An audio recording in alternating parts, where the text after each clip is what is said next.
موسیٰ علیہ السلام نے اللہ تعالیٰ سے عرض کی کہ یا اللہ، جو تیرا سب سے گناہ گار بندہ ہے میں اس کو دیکھنا چاہتا ہوں۔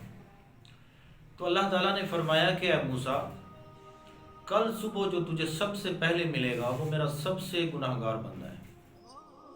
موسیٰ علیہ السلام صبح اٹھ کے دیکھتے ہیں کہ ایک شخص اپنے بیٹے کی انگلی پکڑ کے جا رہا ہے، دونوں باتیں کر رہے ہیں۔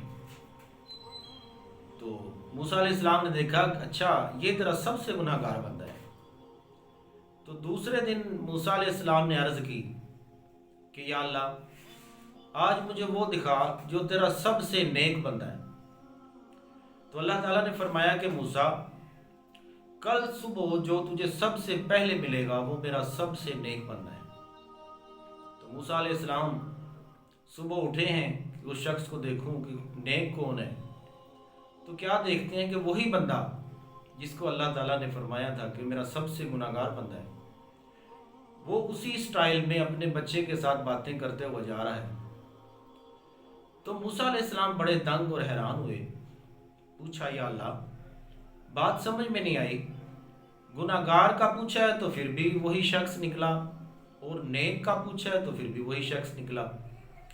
تو اللہ تعالیٰ نے فرمایا کہ اے موسیٰ، تھا یہ میرا گناہ گار بندہ ہی، لیکن جب یہ باتیں کرتے ہوئے جا رہے تھے باپ بیٹا، تو اس کے بیٹے نے اپنے باپ سے پوچھا کہ ابو زمین کتنی بڑی ہے؟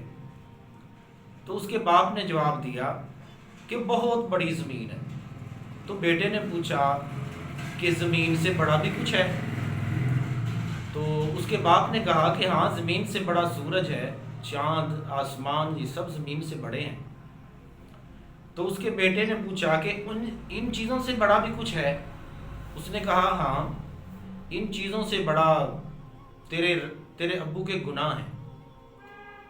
تو پھر اس کے بیٹے نے پوچھا کہ میرے ابو کے گناہوں سے بھی بڑا کچھ ہے؟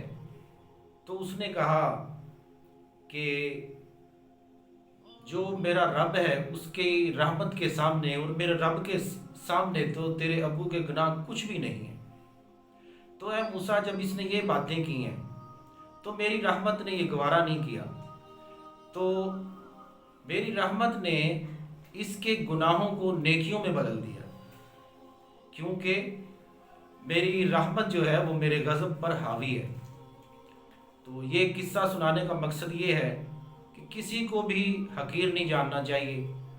ہو سکتا ہے کہ وہ اللہ تعالیٰ کی نظر میں ہمارے سے بہتر ہو، تو ہر کسی کو اپنے سے بہتر سمجھنا چاہیے اور دوسروں کو حقیر نہیں جاننا چاہیے۔ اللہ تعالیٰ ہمیں عمل کی توفیق عطا فرمائے۔